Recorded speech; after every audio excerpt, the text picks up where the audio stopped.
¿Y cuánta energía se requiere para la síntesis de adenosín fosfato ATP?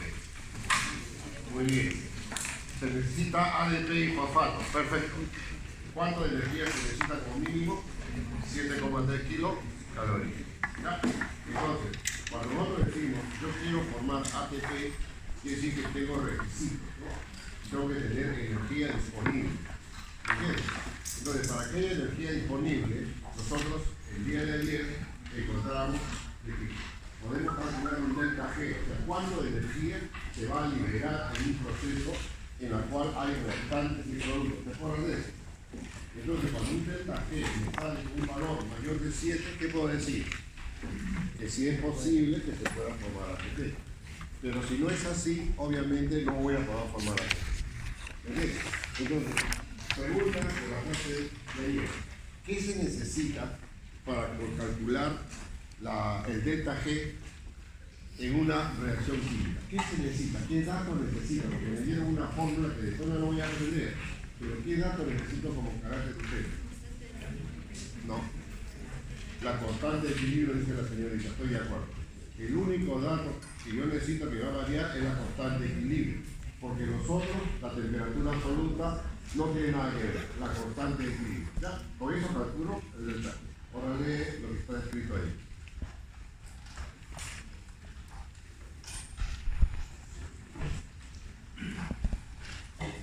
Quiere decir que ahora ya no necesita la constante de equilibrio. No, ya la pasamos. Ahora vamos a ver otro mecanismo por el cual se puede liberar energía. ¿Qué mecanismo? Oxidorreducción. ¿Y qué es eso? Leemos. Biosíntesis ATP mediante un gradiente electroquímico. Quiere decir que acá hay otro concepto que considerar. Ya no la constante de equilibrio. ¿Me entiendes? Ya no los reactantes y los productos, ya no. Ahora yo tengo que hablar de un proceso en el cual hay un gradiente. ¿Qué significa gradiente electroquímico? ¿Me entiendes? Eso es lo que queremos dilucidar. Yo te he hecho acá un concepto acá abajo para que tú, si te has olvidado, lo recuerdes bien. En la reacción redox, los electrones son transferidos de una molécula donadora a otra receptora. A eso le llamamos el par redox. Un esquemita sencillito de química de tercer año de media. No, de segundo año. ¿Te acuerdas de eso? Nos enseñaron en segundo año, te enseñaron aquí. Entonces, la pregunta es, oye, ¿por qué tengo que recordar esto? Es que cuando hay un gradiente, se libera energía. Y si hay una liberación de energía, tengo que calcularlo. Y para calcularlo necesito una fórmula. Si en el caso anterior había un delta G, acá seguramente hay otra fórmula. Hacia ahí vamos, hacia la nueva fórmula. La siguiente, por favor. ¿Tú interpretas esto? ¿Lo interpreto o te ayudo?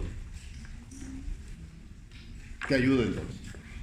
Cuando se transfieren equivalentes reductores, de química nos están enseñando. Cuando se transfieren equivalentes reductores me están diciendo que se está transfiriendo electrones y protones. ¿Ya? Eso se llama equivalentes de reducción. Cuando un compuesto suelta, se oxidó. Y cuando un compuesto recibe, se redujo. Eso le llamamos par redox. Par redox. Entonces, si yo digo acá, este compuesto, mira lo que te digo, esta representación será de una forma reducida o una forma oxidada. Este mismo que está acá, ¿será una forma reducida o una forma oxidada? Exactamente. Esta es la reducida, su forma oxidada. Quiere decir que los equivalentes reductores han sido captados por otro compuesto. En este caso, la forma reducida. Ese es un plano general. Entonces, si yo hago una transferencia de electrones y protones, quiere decir que estoy haciendo una transferencia de equivalentes de reducción. Es verdadero. Electrones y protones. Dame un ejemplo en la cual se transfieren electrones y protones. Te doy un ejemplo. El NAD está reducido, el NAD está oxidado. El FAT está oxidado, el FAT está reducido. Te pregunto, ¿qué significa NAD? ¿Tú te acuerdas qué significa NAD? ¿Te acuerdas o no? Anótalo. Nicotinamida, de adenina, dinucleótido. ¿Está bien? Entonces, la nicotinamida de adenina, dinucleótido, tiene dos formas. ¿Cuáles son? La forma reducida. Mira cómo se escribe la reducida, mira.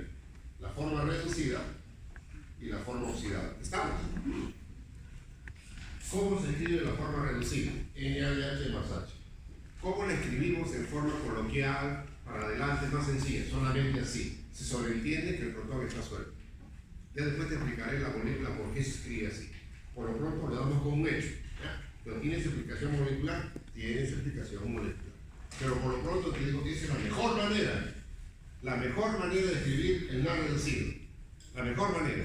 La forma práctica, esta de acá. ¿Ya? FAT. ¿Qué significa FAT? Si no lo saben, lo apuntas ahorita. Flavina, adenina, dinucleótido. Flavina, adenina, dinucleótido. ¿Cuáles son las dos formas? La forma, tú dirás, oxidada y la forma reducida. Ahora, la pregunta sería, ¿quién hace posible que esto suceda? La doctora Yarrequín te enseñó una clasificación de enzimas y te dijo, hay una numeración que considerar según la taxonomía, la clasificación. El número 1 se llama enzimas de oxidorreducción. Enzimas de oxidorreducción. Entre las enzimas de oxidorreducción están las deshidrogenasas. Estas enzimas que hacen esto se llaman justamente enzimas de oxidorreducción.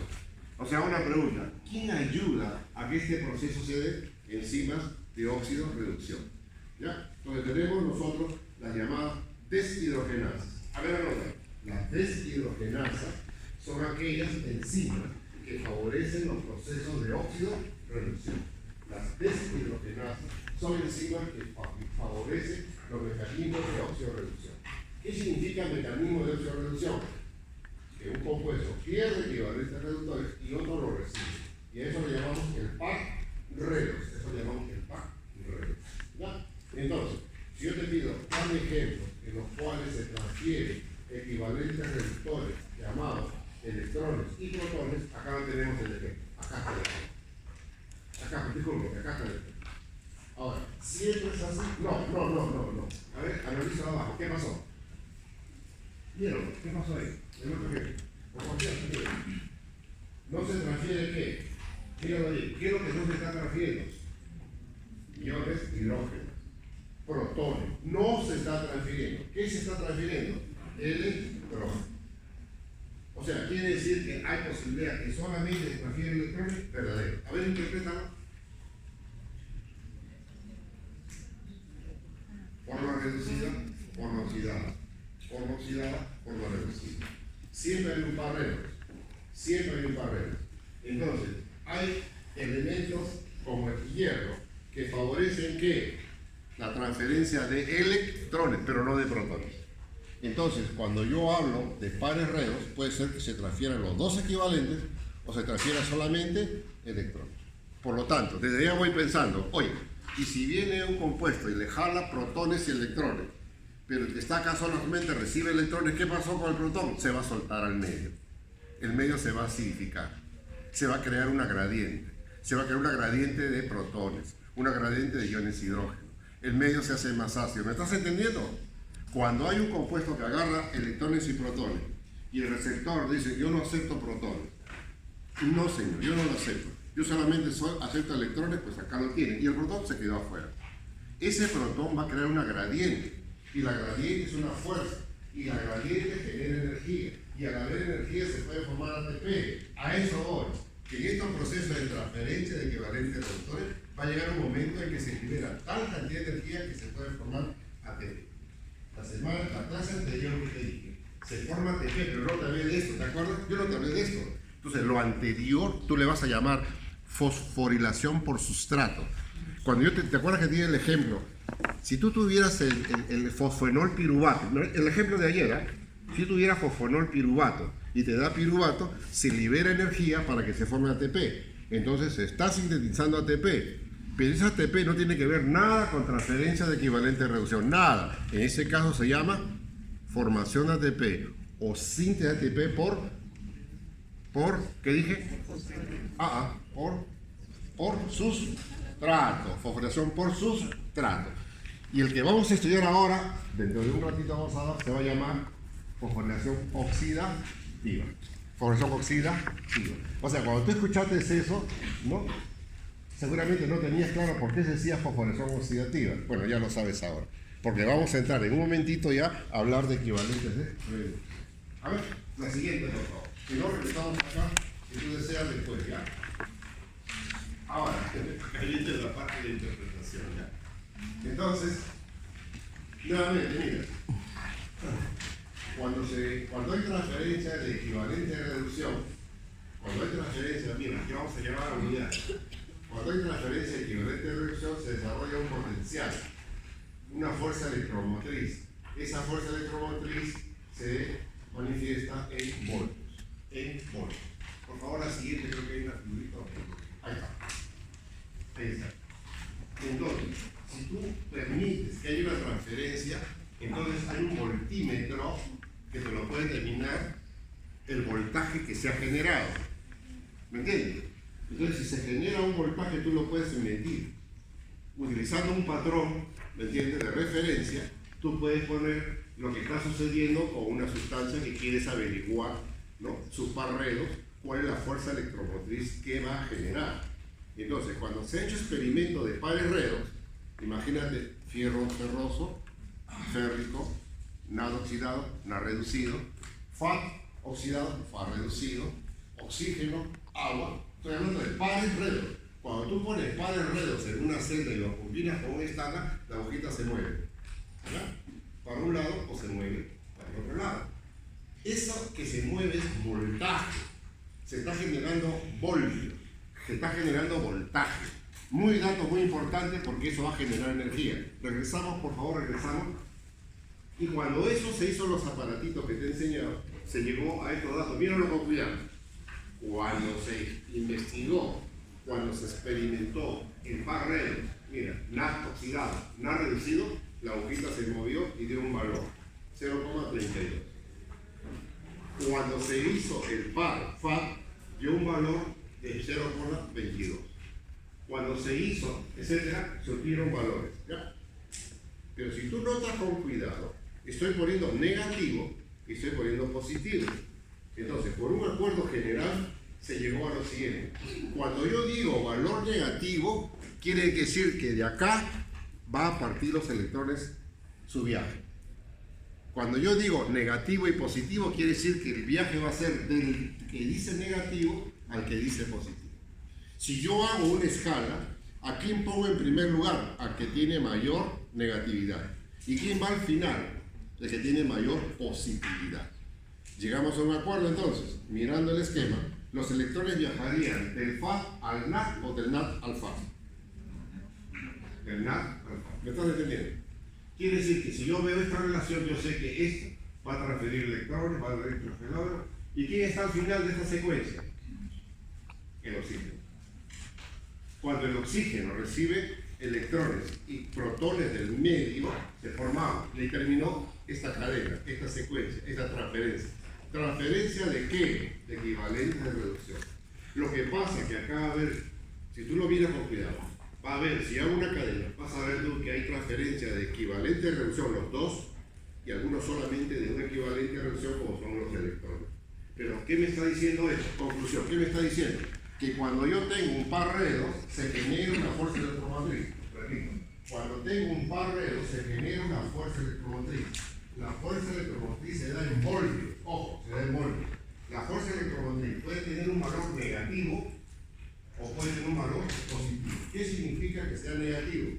Que a partir de eso se genera la transferencia de electrones. Nunca al revés. Nunca de positivo a negativo, sino al revés, de negativo a positivo. ¿Ya? Si yo te doy el número 1, el número 2, el número 3, el número 4, 5 de estos pares, inmediatamente me doy cuenta por los valores que me han dado. Yo digo que los electrones, los equivalentes de reducción, los procesos van a ser de acá hacia acá, de acá hacia acá, y al final el último va a ser el oxígeno. Por esa razón que me han dado. Entonces, ¿entiendes? Si yo te doy una mezcla de citocromos que tú no conoces y en la vida lo vas a ver, en la vida, pero solamente yo te lo pongo a propósito, ¿qué harías tú para hacer una secuencia? ¿Qué buscarías tú para hacer una secuencia? ¿A quién pondrías en primer lugar? Al más negativo. No te interesa el nombre, yo te puedo poner nombres X, tú nunca lo vas a estudiar. Pero sin embargo, si lo puedes interpretar, sí lo podrías interpretar. ¿Por qué? Porque siempre considera que el de mayor negatividad arranca. Ahí empieza todo. Y va avanzando, avanzando hasta el de mayor positividad. De una secuencia X que te dé. Ahora, si tú tienes un par redos que le da a otros par redos, se libera energía, verdadero. Verdadero. Y si se libera energía, Yo lo puedo calcular, las kilocalorías, por supuesto que sí. Y si esas kilocalorías son más de 7,3, ¿qué deduzco? ¿Qué deduzco? Que sí puedo formar ATP. En ese caso se llamaría fosforilación oxidativa. En ese caso se llamaría fosforilación oxidativa, que es la otra forma de generar ATP. La primera, ¿cómo se llamaba? Fosforilación por sustrato. ¿Cuándo es por sustrato? Por sustrato es cuando hay un par, ¿no? En la cual, pero discúlpame, hay dos reacciones, me expresé mal, hay dos reacciones que van a conjugar, una exergónica y otra energónica. Cuando esas dos reacciones están acopladas, se puede generar ATP por un mecanismo que se llama fosforilación por sustrato. Ejemplo, cuando el fosfoenol piruvato es transformado a piruvato, un ADP recibe un fosfato y se forma ATP. Eso se llama fosforilación por sustrato. Ahora, te acabo de decir que si yo tengo pares redox, ¿entiendes? Al haber transferencia se puede liberar energía, verdadero. Se puede liberar kilocalorías, verdadero. Podría formarse ATP si la cantidad es adecuada, sí. En ese caso le llamo fosforilación por oxidación. Exactamente. Muy bien, ya me entendieron. La siguiente entonces, después volvemos acá si quieres tú. No te preocupes. La siguiente se llama saber. Apareció la fórmula. Ya había una fórmula. Que te pregunto, ¿qué significa G? De ayer, de ayer. ¿Qué cosa era G? Energía. ¿Qué cosa es energía libre? ¿Qué es el delta G? El cambio de energía libre. ¿Pero qué cosa es G? Yo te dije que te lo aprendas. Es la cantidad de energía que tiene utilidad para realizar un determinado trabajo. ¿No es cierto? Claro. Es lo que queda. Ahora la pregunta es, oye, a mí me dijeron que el delta G tiene una fórmula que es menos 2,3 RT logaritmo de... pero eso era con la constante de equilibrio. Y ahora, tú solito deduce acá. ¿Qué está pasando acá? Que para calcular el delta G, ¿qué necesita? ¿Qué dato necesita? ¿Qué dato necesita? ¿Qué dice la fórmula? ¿Qué dato necesita? Porque el número de electrones es 1 o es 2. Tú contienes eso. La constante de Faraday es una constante. Entonces, ¿la variable cuál será? La variación de la fuerza electromotriz que se da en mol. ¿Me entiendes? La variación está acá. Eso es el valor que va a ir cambiando. Y si eso lo cambiando y lo aplico a la fórmula y hago las multiplicaciones necesarias, le sale un valor. Por ejemplo, para la transferencia mitocondrial de electrones entre el par NAD oxidado, NAD reducido, tiene este valor del esquema anterior, de la lámina anterior, y el oxígeno tiene este valor. ¿Recuerdas eso, no? Entonces, si yo hago una aplicación de la fórmula, pongo 2. ¿Por qué pongo 2? Porque acá se va a transferir un par de electrones. ¿Ya? Si no fuera el NAD, si no fuera el hierro, no puede ser un par de electrones, tiene que ser un electrón. ¿Me entiendes? Un electrón nada. Hierro ferroso, hierro férrico. Un electrón más se mueve. Para acá, para acá. Está bien, pero como estoy hablando de NAD, son obviamente un par de electrones. Esa es la constante de los valores de Faraday. Perfecto. Y esto sale de una diferencia que hago entre el valor que me han dado. A ver, mentalmente, si tengo 0,82 y le resto 0,32 menos, por menos da más, lo sumo, 2 y 2 son 4, 3 y 8, 11, 1,14 voltios. Este es el valor que tiene. ¿Me entendieron de dónde sale 1,14? De la diferencia. ¿Cuál es la diferencia? La diferencia es de este valor de acá, le resto este valor que me han dado. Este valor que tengo acá, le resto este valor. Como este tiene signo negativo, entonces sale lo positivo y lo sumo. Me sale este valor. Ahora, si multiplico esto, mira lo que me da. Ese es el valor que me ha dado. Entonces, quiere decir que la pregunta que te hago es lo siguiente, ¿no? ¿Por qué? ¿A qué se debe que me dan kilocalorías? ¿Por qué sale kilocalorías? Entonces me pregunto a la primera lámina de la actividad de ayer. La kilocaloría es una unidad de medir la energía. También lo puedes explicar en kilojoule. ¿No es cierto? La kilocaloría, ¿qué es? Es una unidad energética de nuestra clínica. ¿Cómo determino? Con una fórmula. Ahora, ¿estoy utilizando esta fórmula? Sí. ¿Por qué utilizas? Porque voy a hablar de la fuerza electromotriz. Por eso que voy a utilizar esta fórmula. ¿Por qué? Porque voy a hablar de la fuerza electromotriz. Ahora yo te pregunto, con este dato que está acá, regresamos un ratito si fuera tan amable nuevamente. Discúlpame. Regresa. Ahí. Entonces quiere decir que ¿de dónde a dónde están viajando los electrones según lo que hemos visto? Están viajando de acá hasta acá. ¿Me entiendes?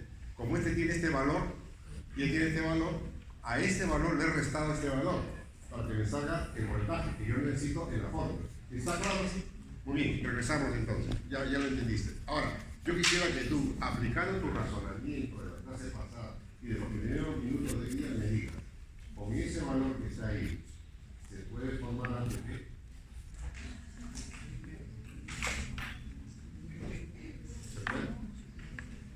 Claro, porque yo necesito como mínimo cuánto. ¿Y ahí cuánto hay? Ahora, yo quisiera que si tienes calculadora mejor, pero dime tú. Si yo divido 52 entre 7,3, más o menos ¿cuánto le sale? 7. Entonces, cuando uno me enseñaron la cadena respiratoria, mira lo que te pregunta la biología. Cuando me enseñaron la cadena respiratoria y me dijeron que al transferirse electrones por la cadena respiratoria, cuando interviene un A reducido se forman 3 ATP y cuando interviene un Fa reducido se forman 2 ATP. ¿Me estás entendiendo?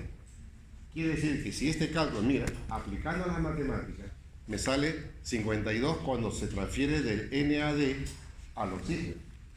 Y ustedes acaban de dividir. Si tú divides 52 entre 7, tanto, te sale 7 de difracción. No te sale 3. ¿Cuál es la explicación lógica de la clase que te he dado? Como ya te lo he enseñado, te estoy preguntando.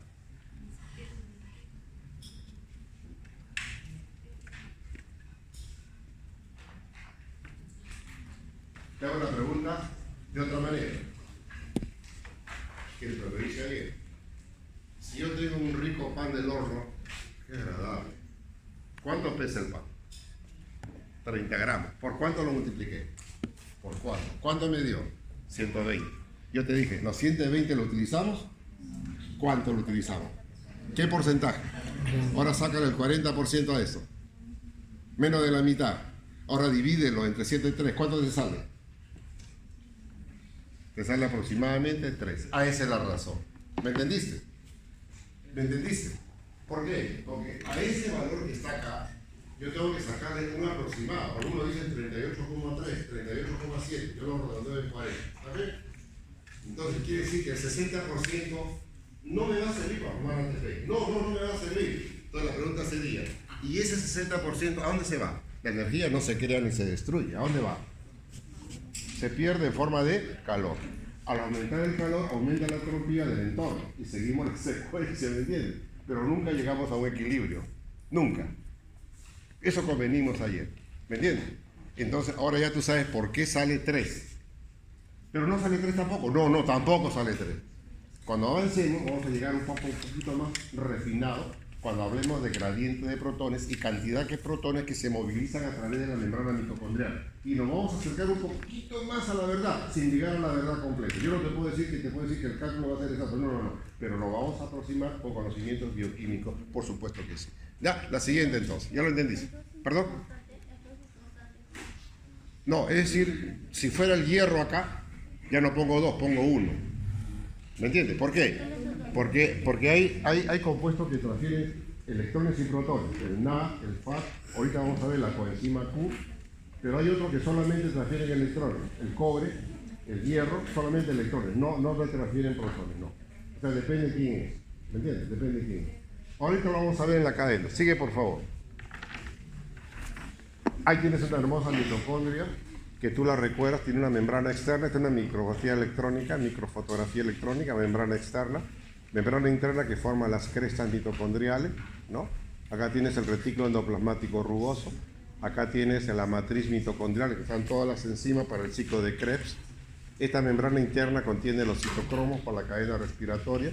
Esta membrana interna contiene las partículas que se llama F0, F1 ATP sintasa para la síntesis de ATP, ¿no? Acá vamos a encontrar en la membrana externa, se le llama también membrana muy permeable. Todo puede entrar por la membrana externa. En cambio, la membrana interna es muy selectiva, tremendamente selectiva. Cualquiera no puede entrar por ahí, ¿no? Hay un compuesto, que el oxalacetato, que no puede salir, por ejemplo, siempre está secuestrado.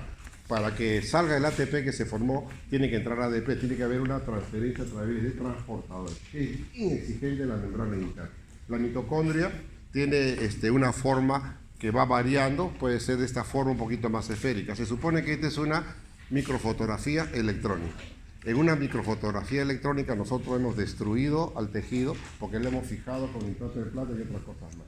Entonces todas las fotos que nosotros vemos es lo que refleja de una estructura ya muerta, por decirlo así, no viva, ¿no?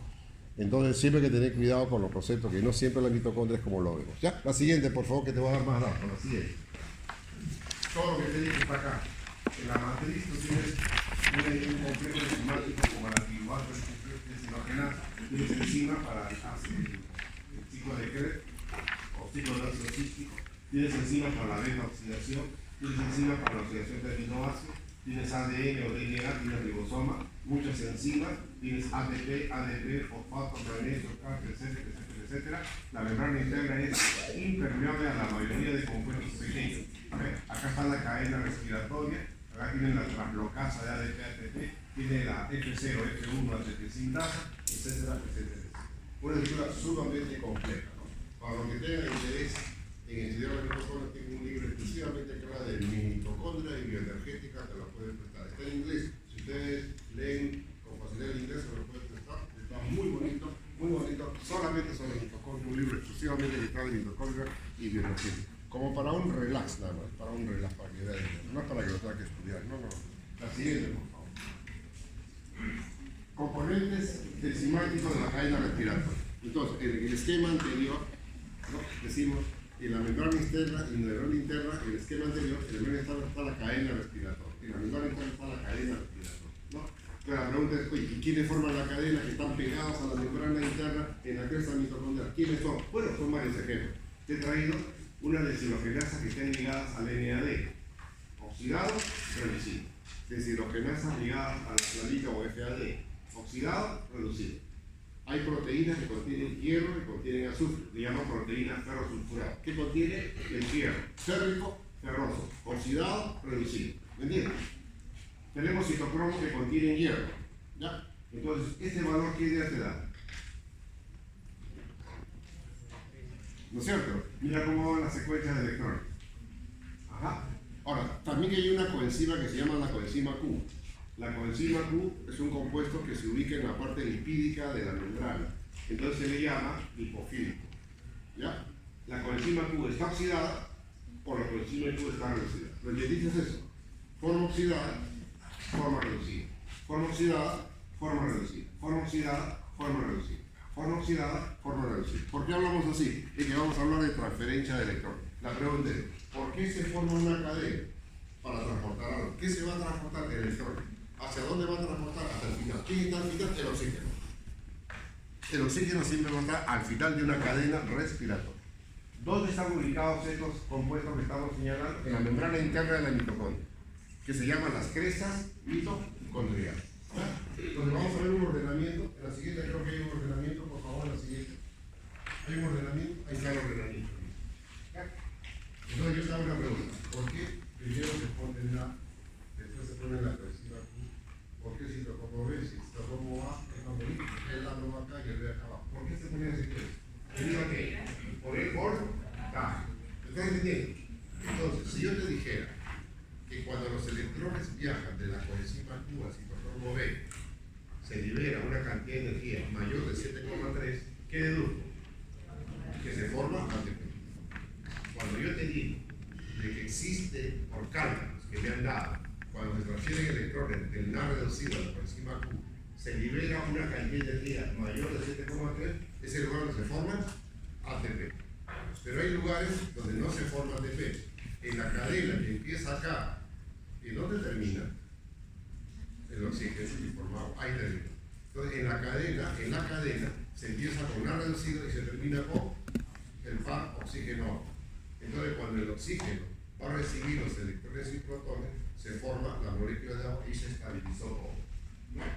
Entonces, ¿qué significa en este esquema? ¿Qué significa 1, 2 y 3? ¿Qué significa? El lugar donde, por cálculo algebraico, se ha llegado a la conclusión, aplicando la fórmula. ¿Qué fórmula vamos a aplicar?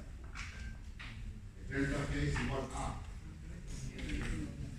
número de electrones por tal de cuando se ha aplicado eso, me ha salido un valor, ¿qué valor? un valor que tiene mayor de 7,3. Entonces, cuando se hizo esos cálculos de fuerza electromotriz, se llegó a la conclusión que había 3 lugares que son candidatos para que se forme ATP. ¿Me está diciendo eso, que acá se forma ATP? No, no me está diciendo eso. Me está diciendo que acá se forma... No. ¿Qué me está diciendo?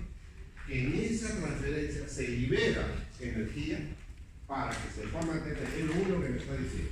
En ese lugar se está liberando una cantidad de energía que me permitiría explicar a mí la formación de ATP. ¿Estamos de acuerdo?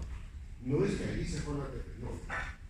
Sino que esa es la razón. Bueno, ¿cómo ubiqué estos sitios? Utilizando determinadas sustancias inhibidoras y venenos. ¿Ya? Si ustedes viajan a los ríos de nuestra selva, está prohibido capturar peces por ruibano. ¿Quién sabe por qué? ¿Me están entendiendo? Porque yo he ido a la selva a querer pescar y cuidado, no se puede pescar acá por esta razón. Agarré la raíz del ruibano y no golpees el agua. ¿Por qué? No lo saben. Acá está. El ruibano contiene una sustancia peligrosísima que se llama la rotenol. Entonces, cuando ustedes golpean la raíz del ruibano en el agua, los pececitos muertos van a salir. ¡Ay, qué bacán, pero un pececito! Está prohibido, no van a matar hacia los pobres animales. Entonces, la rotenona es una sustancia que haciendo investigación, te repito, ¿cómo hacemos nosotros investigación? Ponemos los componentes para una cadena respiratoria, ¿ya? Ponemos todos los componentes de una cadena respiratoria. Eso lo he hecho yo en el laboratorio de química en San Marcos cuando estábamos trabajando con el doctor de Vicente. Mira, acá vamos a comprobar esto que está viendo, ¿no? Ahora, vamos a echar unas gotitas de esta sustancia y luego vamos a medir la cantidad de oxígeno que se consume. ¿Me entiendes? Entonces, si tú ves que no hay consumo de oxígeno, quiere decir que esto no está funcionando. La pregunta es, ¿por qué no está funcionando? Porque has agregado algo. ¿Y ese algo qué es? El veneno. Luego se descubre en qué lugar rompe. En qué lugar rompe el proceso. Entonces, ese esquema, no sé si lo entiendes bien, ese esquema quiere decir que la rotenona es un inhibidor de la cadena respiratoria y que al llegar la rotenona a la célula, al entrar a la mitocondria, al pegarse a la membrana, bloquea este paso. Lo bloquea.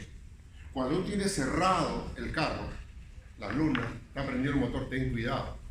Aquellos que quieren suicidarse, ponen una manguera y lo meten por ahí. ¿Por qué? Porque el monóxido de carbono es peligrosísimo, es un veneno. Pero ¿a dónde atenta? A la cadena respiratoria.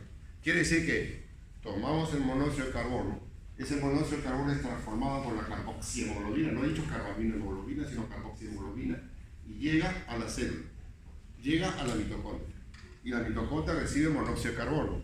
¿Y qué interrumpe? La cadena. ¿Pero dónde lo interrumpe? Al final, mira, al final. Este final que estoy señalando, el citocromo A3, este A3 se llama citocromo oxidasa, ¿lo anotaste? El último de la cadena, el A3, se llama citocromo oxidasa, contiene hierro. Y el monóxido, ¡pac!, se pegó ahí, se acabó. No hay cadena respiratoria, se bloqueó todo. Por eso es tan peligroso. Entonces, ¿qué significa 1, 2, 3? Sitios, entre comillas, de formación de ATP. ¿Por qué lo pongo entre comillas? Porque no es el lugar. No, sino explica que a la transferencia de electrones se libera, aplicando la fórmula, se libera una cantidad de energía adecuada para formar ATP. Eso significa sitio de formación de ATP. Nada más, ¿ya? ¿Y qué significa este simbolito de acá? Inhibidores, que interrumpen, que bloquean. ¿Ya? Entonces ustedes en su carrera van a tener que utilizar muchos bloqueadores de procesos. ¿Ya? Si tú estás haciendo tu tratamiento a un paciente y tu paciente viene que, doctor, me siento algo mareado, tengo problemas, ¿te han hecho análisis? A ver, no. Entonces, le mandas una batería. Y en la batería, además de glucosa, tienes colesterol y todo el perfil lipídico, porque tú sospechas lo que pueda pasar. ¿Qué pasaría si tiene un colesterol alto? ¿Me entiendes? Tienes un colesterol total de 260. ¿Qué haces tú? Bueno, le recetas primeramente una alimentación adecuada y sana, ¿no? Y luego te dicen dentro de un mes vienes o 2 meses vienes y te hacen una nueva prueba. Si tú ves que la cantidad de colesterol bajó a 200, perfecto. Con una alimentación adecuada o lo mandas a un nutricionista para que se encargues de eso, acá. Pero ¿qué pasaría si el nutricionista ha luchado 3, 4, 5 meses y regresa a tu consultorio y sigue con 320? Ah, caramba, acá tengo que utilizar un medicamento. Ese medicamento se llama la estatina y la estatina va a bloquear justo el sitio de formación del colesterol. O sea, tú vas a tu carrera, vas a utilizar estas cosas, ¿me entiendes? Que otros lo han investigado, que otros lo han descubierto y te lo han dado. Pero tú cuando recetas tienes que recetarlo con un conocimiento claro de lo que tú deseas. Porque tú estás sospechando de repente que ese paciente viene de un problema de hipercolesterolemia familiar y nada vas a conseguir con dieta. Tienes que dar medicamentos. Esa es tu función. Esa es tu función. Claro, has derivado primero seguramente al nutricionista, has derivado ya, pero no. Entonces tú estás interrumpiendo. Muchos medicamentos que tú vas a trabajar en tu vida profesional tienen que ir interrumpiendo procesos. Algo parecido sucedió con esto en la investigación. Vamos poniendo, vamos a... ¡Ay! Cortó. ¿Pero quién es? Este es. Y encontramos y descubrimos una nueva molécula que está interrumpiendo un paso determinado. Entonces, ¿has entendido esto de acá? ¿No has entendido? Te pregunto entonces, ¿qué pasaría si no está llegando oxígeno a la célula por alguna razón? Mi hemoglobina tiene mucha afinidad y no suelta el oxígeno por alguna razón. Su coeficiente de Hill es de 2,9, ¿me entiendes? O 3,2. O al revés, tiene mucha afinidad, tiene un coeficiente de Hill de 1,5, ¿me entiendes? Entonces yo digo, por alguna razón el coeficiente de Hill disminuyó. ¿Qué significa eso? Que no está llegando oxígeno. ¿Qué pasa con la cadena respiratoria? Interprétalo molecularmente, ¿qué está pasando? Al no haber oxígeno, ¿qué pasa? Al no haber oxígeno no hay el último receptor. Al no haber el último receptor no hay transferencia de qué? No hay transferencia de electrones. Para nada, ¿no es cierto? Entonces quiere decir que tú estás interrumpiendo, ¿no?, el paso final al no llegar el oxígeno. Entonces, si esto ya no funciona, entonces la mitocondria se acabó. ¿Qué nos queda? La actividad citoplasmática. Y la actividad citoplasmática se forma por la vía glicolítica, piruvato y lactato. El lactato va a producir acidez. Entonces tú estás explicando ahora el por qué razón se interrumpió toda esta cadena. A la falta de oxígeno se interrumpió ¿qué? Se interrumpió el último aceptor de la cadena respiratoria en nuestras células que son aeróbicas. Repito, estás interrumpiendo al último aceptor de la cadena respiratoria de nuestras células aeróbicas. Ese oxígeno que acaba de llegar es una molécula extraordinaria que apareció en la naturaleza, extraordinaria, muy peligrosa. El oxígeno es peligrosísimo. Es uno de los agentes que produce radicales libres a cada instante.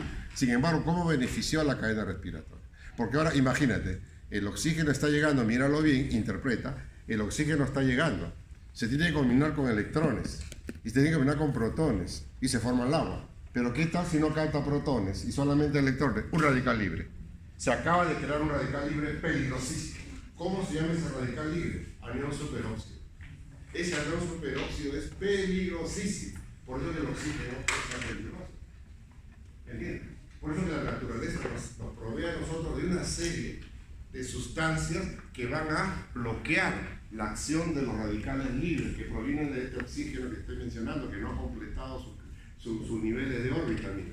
¿Ves? Se vuelve un radical libre, un anión superóxido que va a jalar electrones de cualquier sitio y va a perjudicar a otras moléculas. Por eso que existe una superóxido limitasa que transforma el anión superóxido en peróxido de hidrógeno y una peroxidasa que le dobla en agua y oxígeno para que no cause daño. Por lo tanto, alimentación saludable, por favor. No te olvides de consumir fruta.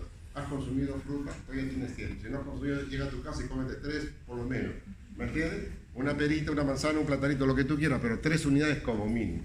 ¿No has comido hace una semana? Bueno, come ya pues la fruta, por favor. Que no te gusta la verdura. No, pues tiene que gustarte el tomatito, la lechuguita. Ahí está la vida, ahí está la vida. ¿Por qué tú crees? Porque la naturaleza nos provee de todo. La naturaleza nos provee de todo.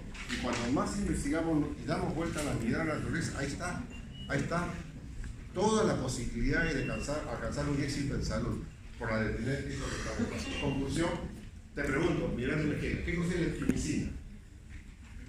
¿Qué es la timicina? Es un compuesto tipo antibiótico, ¿no?, que no se utiliza solamente en experimentos, pero que interrumpa el sitio 2 de formación de ADP. Y entonces quiere decir que el 1, el 2 y el 3 no funcionen si alguna de estas sustancias está presente. Entonces, ¿habría consumo de oxígeno cuando llega la rompinol? No puede haber consumo, se puede tener interrumpió. El monóxido de carbono, el cianuro, el hidrógeno sulfurado, ¿a quién ataca? Al que está al final. ¿Quién está al final? Citocromo A3. ¿El citocromo A3 cómo se llama? Citocromo oxidasa. ¿Lo apuntaste? Ah, no, no lo puedes, estoy diciendo que lees. Mira, interesante. Citocromo oxidasa de citocromo A3. La siguiente, por favor. Acá está. Acá tienes el NAD, una representación de la nicotinamida, adenina, nucleótido. No, acá tiene la nicotinamida, adenina, nucleótido en una forma oxidada y una forma reducida. Acá tienes, ¿no? La parte fundamental de la fluorina, adenina, nucleótido en una forma que está oxidada y una forma que está reducida. Así se representa la forma oxidada. Así se representa la forma reducida. Ganó, míralo tú, acá ganó los hidrógenos. Ahí ganó los hidrógenos. En cambio acá hay la posibilidad de solamente ganar, míralo bien por favor. Esto no te voy a preguntar en un examen, pero tienes la capacidad como profesional y como estudiante de bioquímica de la Facultad de Medicina de Villarreal de saber lo que muchos no saben. ¿Por qué se escribe NADH más H? ¿Por qué no hay NH2? Por esta razón, fíjate. Solamente hay un lugar, mira la velocidad, solamente hay un lugar donde puede entrar el hidrógeno. Mira, está vacío, está ocupado. Está vacío, está ocupado. ¿Hay otro lugar? No, se suelta. Entonces, NADH más H, esa es la explicación, ¿no? Química que estoy dando a un hecho que lo vamos a manejar a posteriori. ¿No? Entonces tienen la coenzima Q. Entonces la coenzima Q es un compuesto que se llama compuesto glicofílico, ¿no? Acá tienes la radical libre, pero rápidamente se estabiliza. Eso es lo bueno de este compuesto glicofílico, ¿no? Que rápidamente se estabiliza. A ver, ¿cuántos hidrógenos hay acá? No hay. Forma oxidada. ¿Cuántos está ocupada? Forma reducida. Forma oxidada, forma reducida. Acá tienes un intermedio que se llama semiquinona. La semiquinona. Se llama compuesto lipofílico la coenzima Q. Esa coenzima Q se puede mover para este lado o para este lado de la membrana. Para este lado o para este lado. O sea, puede recibir de acá como de acá también. Tiene capacidad de movimiento, entre comillas. No es un gran movimiento, pero sí un desplazamiento. ¿Dónde? En la membrana. ¿Dónde se encuentra lo que estamos estudiando? En la membrana interna de la mitocondria, también llamado cresta mitocondria. La siguiente, por favor. Los citocromos son proteínas que contienen hierro. ¿No? Ese hierro es el que transfiere electrones. Entonces, si el hierro gana, electrones se reducen. Si el hierro pierde, se oxida. Gana, pierde. Oxidado, reducido. Oxidado, reducido. Son pares redos que si a mí me dan la fuerza electromotriz, yo puedo calcular el delta G con gran facilidad. Acá tienes unos citocromos. No, muy importante porque contiene este núcleo. ¿Recuerdas cómo se llama este núcleo? La porfirina. Núcleo M. Esta es la porfirina que contiene hierro. Obviamente que acá no va a entrar el oxígeno. Acá no estamos hablando, sino vamos a hablar de transporte de electrones. Nada tiene que ver el oxígeno como hablamos en el módulo. La siguiente, por favor. Son formulitas que te traen. Una proteína ferrosulfurada, creo que te imaginas que es una proteína grande, inmensa, que contiene hierro asociado con azufre. Pero ¿quién da el azufre? Un aminoácido que te enseñé en la primera clase. Se llama cisteína. Se estabiliza, exacto. Y el hierro está acá. Entonces yo te pregunto, si este hierro recibe electrones de un vecino, ¿se redujo o se oxidó? Si este hierro recibe electrones, se reduce. De fierro 3 pasa a fierro 2. Si este electrón que estaba en fierro 2 le transfiere al vecino, se oxidó y el vecino se reduce. Eso se llama transferencia de electrones. Eso genera una posibilidad de liberar energía para probablemente formar ATP. Ya veremos, la siguiente. Acá te he traído entonces una distribución que le llaman complejos. Ya no la primera secuencia que empezaba acá, no, ahora le llaman complejo. Complejo 1, complejo 2, complejo 3 y complejo 4 dan citocromo oxidasa, A1 a 3. ¿Ya? Nuevamente, a esta altura se libera energía para formar ATP. A esta altura se libera energía para formar ATP. Y al final de la cadena también es posible que se libere energía para formar ATP. En la cadena empezamos con NAT y terminamos con ABO. Pero de todas las cadenas que han contado ustedes, por si acaso, hay algo importante que en este esquema te lo aclaro, ¿ya? Si los electrones provienen del NAT reducido, por ejemplo, del ciclo de Krebs, entra por acá y termina acá. Cuando los electrones provienen del FAT reducido, que también viene del ciclo de Krebs, por ejemplo, entonces va a entrar por este lado, ¿ya? Entonces, si yo miro el dibujo un ratito, si los electrones viajan por acá y acá, solamente hay posibilidad de formar 2 ATP. Pero si los electrones viajan de acá, hay posibilidad de formar 3 ATP. Por eso que nos decía, otro punto de vista, ¿te acuerdas que te dije? Otro punto de vista, que cuando un NAT interviene, se forman 3 ATP. Y cuando un FAT reducido es el donador de electrones a la cadena respiratoria, se forman 2 ATP. Ahí tienes otro razonamiento para lo mismo que hemos estado conversando hace. ¿Estamos de acuerdo? La siguiente, por favor. Complejo. Acá tienes el complejo número 1. ¿Ya? Acá tienes el NAT reducido. Entonces, quiere decir, la pregunta que debe de hacerte es la siguiente. ¿Este NAT reducido de dónde proviene? De un proceso de oxidación. ¿Cuál puede ser? El ciclo de Krebs. Un buen ejemplo. O la lenta oxidación de los ácidos. Ya sabemos de dónde. ¿De acuerdo? Entonces, si vamos un poquito más allá, te hago pregunta. ¿Y el ciclo de Krebs? Que lo sabes. Que te voy a enseñar en la próxima semana. Si el ciclo de Krebs ha empezado, quiere decir que hubo un origen como es el acetil-CoA. El acetil-CoA, ¿de dónde proviene? Del piruvato. ¿El piruvato de dónde proviene? De la glucosa. Y ese proceso se llama glucólisis. O sea que cuando nosotros consumimos carbohidratos, ¿no es cierto?, lo vamos a digerir, absorber, la glucosa va a ser metabolizada, al final te va a dar piruvato, entramos en la mitocondria, tiene acetil-CoA, tiene ciclo de Krebs. Y el ciclo de Krebs te produce NAT reducido. Quiere decir que ahora la secuencia es a partir de acá, ¿a dónde van los electrones? Al oxígeno. Pero este le va a dar aquí.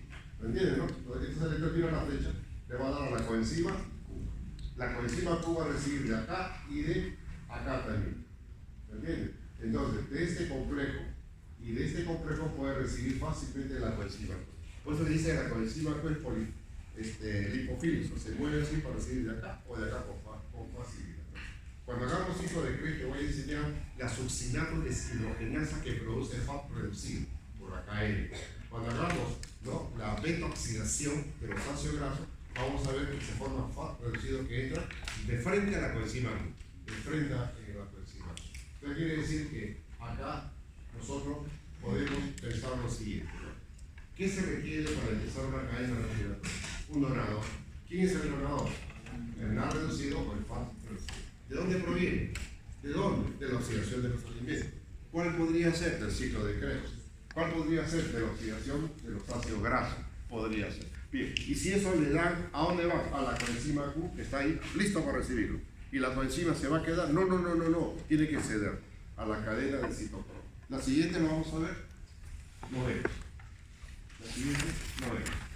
A ver, ahí tienes el primer complejo número 1. ¿Dónde estamos? En la membrana interna de la mitocondria. ¿Está bien? Quiere decir que acá está la matriz mitocondrial, que acá está el espacio intermembranario. Pregunta, ¿este NAT reducido de dónde proviene? Puede ser del ciclo de Krebs, puede ser de la oxidación general de los alimentos, como tú quieras, o el ciclo de Krebs, etc. ¿No es cierto? Bien, ese NAT reducido, mira los límites que está en el complejo 1. ¿A quién va a dar los electrones, etcétera? A la coenzima. Te pregunto, ¿el NAT reducido transfiere electrones y protones o solamente electrones? ¿Qué me pregunta que te hago? Los dos. La coenzima Q recibe y cede electrones y protones también. Los FAT que provienen, ¿no?, de este complejo 2 van a la coenzima Q, verdadero. Luego, la coenzima Q cede electrones a la cadena citocromo. Entonces, certifica que ya los protones no son transferidos y se van, mira, se van. Los electrones no viajan, los protones se están yendo, mira. ¿Notas? Mira. Entonces, cuando se transfieren electrones solamente, ya los protones se sueltan. ¿Ya? Entonces, de acuerdo a su esquema, ¿cuántos protones se están soltando? Hasta llegar al final. 4, más 4, más 2. ¿Entiendes, no? 4, más 4, 8, más 2. Entonces, quiere decir que los electrones, por fin, al llegar al citocromo oxidasa, se lo da al oxígeno. Y el oxígeno, al recibir electrones, también protones, forma agua. Terminó la cadena respiratoria. Si no hubiera oxígeno, se acabó todo este proceso. Entonces, hay un aparato que se llama electrodo de oxígeno. Electrodo de oxígeno son de fisiología. Electrodo de oxígeno son aparatitos que te mide si hay o no consumo de oxígeno. Entonces, si yo utilizo, teóricamente, ¿no? Un monóxido de carbono como un inhibidor, ¿va a haber consumo de oxígeno en las células o no va a haber consumo de oxígeno? No hay. ¿Por qué? Porque interrumpí la cadena. Acá lo estoy interrumpiendo. No te vayas a olvidarnos. Entonces, ¿qué representa esto? La transferencia de los equivalentes reductores. ¿A dónde? Al oxígeno para formar el agua. Entonces, hay un proceso por el cual la coenzima Q va a ir recibiendo, ¿no? Entonces, si tú divides 10 entre 4, ¿cuánto te da? 10 entre 4, ¿cuánto más o menos te da? 2,5 se dice que se va a formar un ATP, ya no 3 sino 2,5. ¿Me entiendes? Si tú divides 4 y 2, 6. Si tú divides 6 entre 4, ¿cuánto te da? 1,5. Por cada NA reducido se forma 2,5 ATP de acuerdo a la cantidad de protones que se ha soltado. Por cada FA reducido se forma 1,5 por la cantidad de protones que se ha liberado. Mira cómo estamos llegando a poquito a hacer las aclaraciones para que tú sepas, ¿no?, manejar todos estos términos y no te dejes sorprender en ningún momento, ¿no? Todo, obviamente, son cálculos que estamos haciendo cada vez con mayor aproximación, ¿no? Lo siguiente, ya está. Mañana vamos a ver esta cadena respiratoria porque yo estoy agotado. En este momento ya sus neuronas se cruzaron. Ya está, ya la sinapsis ya fue, ya. Ahorita ya se me cae un ojo, ya no, hasta acá nomás. ¡Punto! Mañana vamos a continuar con... Espero terminar mi ejercicio.